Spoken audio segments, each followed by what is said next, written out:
Hi everyone. Hi everyone. Welcome to Suresh Techs. If you are visiting our channel for the first time or if you haven't subscribed to our channel, please do subscribe Suresh Techs. So in our previous tutorial, we looked at HTML. So in our previous tutorial, we looked at HTML iframes, and in this tutorial, we will look at HTML file paths. So there are basically two types of file paths available in HTML. So once and they are absolute file paths and relative file paths. So let me go back to the project.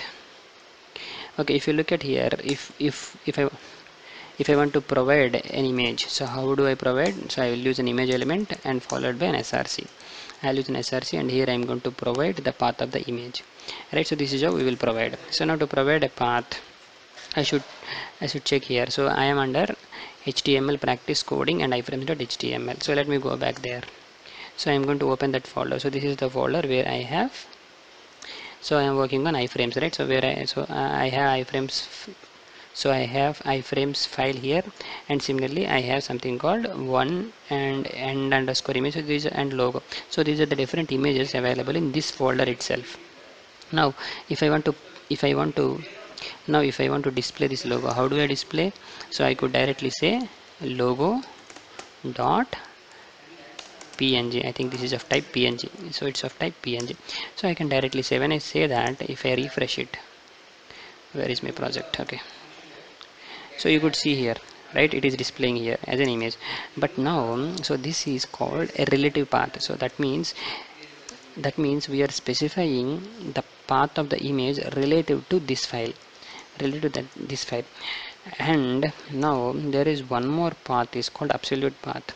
So in the absolute path, you have to specify the entire location. So how do you specify that?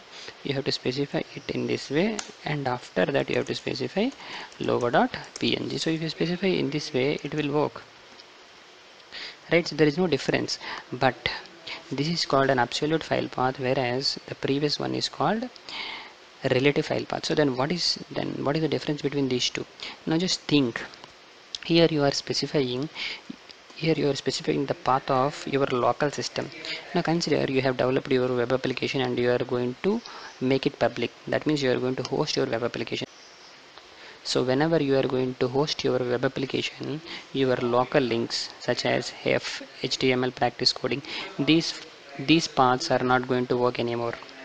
These paths are not going to work anymore, because whenever you host an HTML or whenever you host a web application, it's going to be hosted somewhere in the server. So server is not able to understand these paths. So it's always best practice to use a relative path. So whenever you use a relative path, you will have your images placed in your web application folder itself. For example, this is our web application folder. So what happens whenever you make your web application to be public? Okay, you will give this entire folder. So that means there will be no problem with the paths you provide here. So that's why it's always best practice to use relative paths than an absolute path. Let me go back to the presentation now. Okay, so this is all about the file paths.